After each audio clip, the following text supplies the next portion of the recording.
Welcome to the Elaboration likelihood model. If any of you haven't seen the movie Up, you really should. But not only just because it's good, but because one of the characters, Doug, the dog, has these brilliant squirrel moments where if something catches his attention, he looks and the little collar there says, squirrel. This is a nice metaphor to keep in mind when we're talking about the elaboration likelihood model and how people end up processing information and what captures our attention. So one of the reasons to talk about the squirrel metaphor is that when people process information, we do so in one of two ways. The first is our central root. The bottom line here with the central root is that we want to listen. We're paying attention to details. Whatever the topic is, whatever the issue is, it has our full attention and we are engaged. We're thinking about it. Our minds aren't wandering. We're not thinking about what we're having for dinner, whatever might be going on.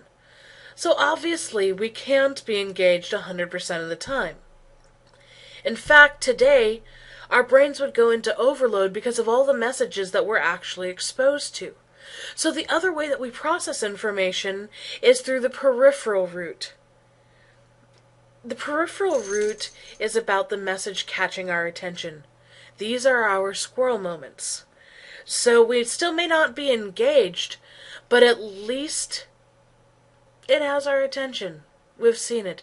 It's like when you're flipping through the channels and that ad or that TV program makes you stop or makes you go back. That's the peripheral root of processing.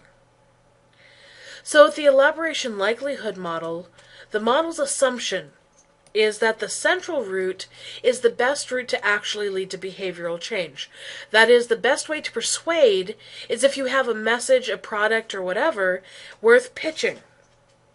Now, a challenge is sometimes that we don't want our audiences to think a whole lot. We just want them to react, to impulse buy. That said, the more typically engaged people are, the more likely they are to care, and the more likely they are to care, the more likely they are to actually act.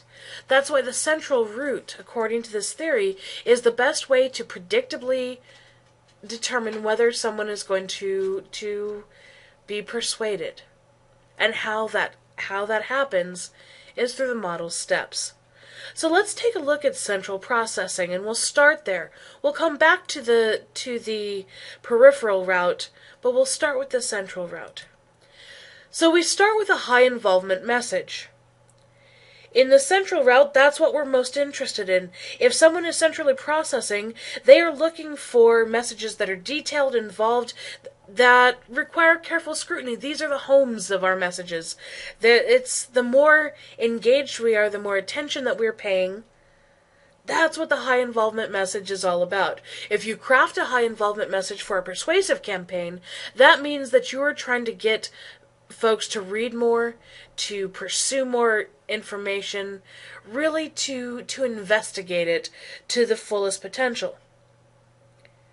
Ideally, it's a campaign. We want people to think, and we want people to care about. So they're able to be engaged by a high involvement, really detail-oriented kind of message. But in order for our message to work, we have to have a motivation to process it. Whether we actually read, are involved, and carefully scrutinize the message is in part based on our motivation. So our motivation to process, think about the fact that it's all about me. I have to, I like, I want, or I care about something. Messages that are using the ELM are very focused on the importance of individual motivation. Now, it might be our motivation to take care of others, but it's tapping into whatever it is that moves us as individuals. A high involvement message, then, is one that focuses on audience motivation. That it's not only that the audience is already inclined to be engaged with the issue, but the message itself also produces that as part of it. But it's not just enough to be motivated to act. We actually have to be able to act. Sometimes we're tired. Our brains aren't functioning. So if we're exposed to the message at that point, the message isn't going to do us a whole lot of good. So we have to be able to process the information. This is our cognitive ability. There are some messages that we are just not going to be able to get. If I am, a friend of mine who smartest guy I've ever met, he is very much into multidimensional thinking. We were talking about this one day, and no, there was not alcohol involved. Believe it or not, this was just a straight conversation. He was talking about different dimensions. So space, time, those are dimensions. I hung with him up until about, let's say, dimension 7. And of the 13 dimensions that he described, that's where it got a little weird for me to process. That's about the cognitive ability. But there's also about the minimization of distraction. Our environment can make us not able to process information as effectively. We have campaigns for texting while driving. Say that texting, that alcohol, that all of these things that take our concentration away from the road minimizes our ability to process information. Likewise, with a campaign, a high involvement message means that you have to be able to concentrate on it. You have to be in a place and in a mindset that it makes sense. But the message can't just be dull. It has to be memorable. It has to be something that people can relate to, that people can understand, and that people can remember. And then it must also be timed well. So, we're motivated to process. We're able to process. If both of those preconditions exist, then we're likely to be able to head down the road towards the behavioral intent. As we talked about before with the theory of reasoned action and the theory of planned behavior, there is a strong relationship between behavioral intent and desired action. So if we have the right steps in place, the motivation to process a message, the ability to process a message, then our high involvement messages requiring a lot of detail are much more likely to lead to a behavioral intent, the desired action that we want to take. So the motivation and the ability lead to a straight shot to create behavioral intent. Except that this process can be derailed. The challenge of the elaboration likelihood model is that high involvement messages and our interest and ability to process them and having that lead to behavioral intent can be derailed at any point. Each one of these green arrows represents an opportunity for things to be derailed. A squirrel moment happens. Something else catches our attention, and what ends up happening is that we move from centrally processing to low involvement.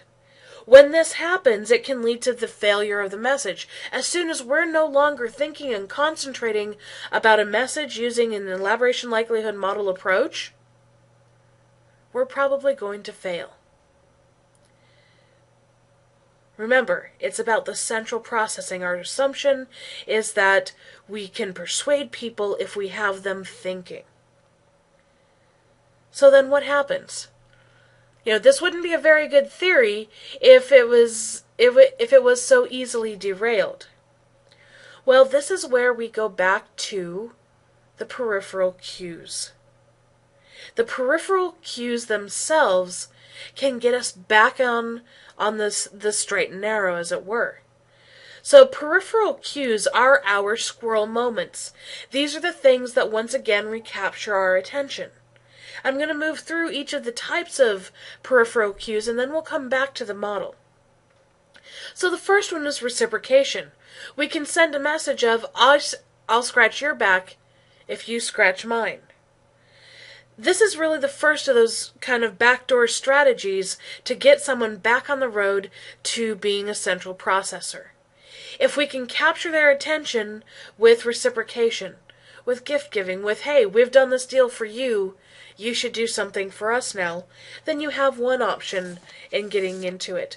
So if you have a friend who asks you for a favor, you're disinclined, and they don't even get to the details, remember that time that I insert favor there? Notion of reciprocation. A second peripheral cue that can be used is consistency. Now, if you recognize this, you're either old enough or a fan of musicals, Fiddler on the Roof. But one of the songs in Fiddler on the Roof is tradition. So consistency is about the importance of tradition. So appeals to this is what we do. This is who we are as a people, as a group, whatever it might be about. The consistency appeal is one designed to get people thinking more about it. So if you've seen the Dennis Leary Ford commercials, it's all about the booyah-ness of being American and Ford tough. This is what we do when, as Americans, we keep moving, we da-da-da-da-da. That's an appeal to consistency. It's trying to appeal to our tradition in order to get us back to thinking about a particular behavior or a particular action. Third, we have social proof. When Twilight came out, I was really disinclined to see it because it seemed like a movie tragically targeted towards, 12 to 18-year-olds. And 12 to 18-year-old girls, I should probably be more specific. But in this case, it seemed true at first. That was who were all, ooh, Twilight, ah.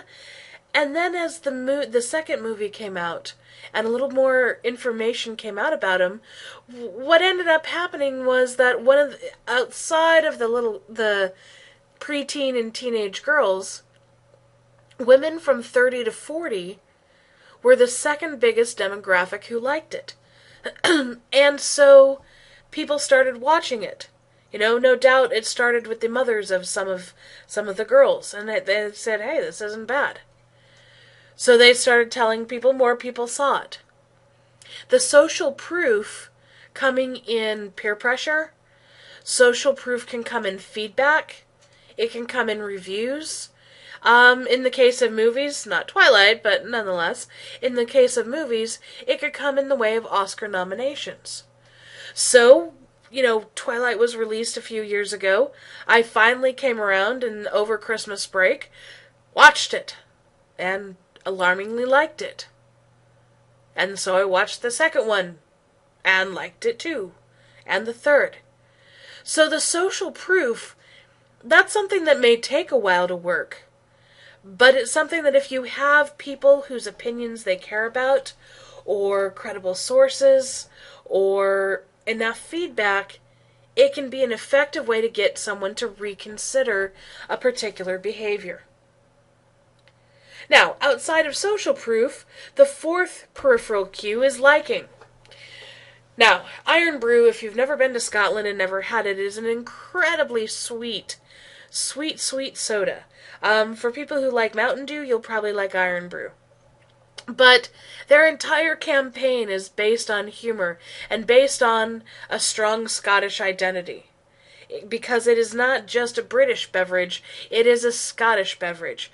So this is really what Iron Brew is about. It's about promoting liking among a particular demographic. These ads don't work as well outside of Scotland. It may work and be funny, but there is something extra about being Scottish or in Scotland and seeing an Iron Brew ad. Now, why do we like things? It can be because they're funny. It can be because they're modeling particular behaviors. It can be for sex appeal. So, the Ink Not Mink, the PETA campaign against fur has been really interesting. This love the skin you're in, the ink, there's a whole series of them reaching out to a different demographic, the tattooed demographic.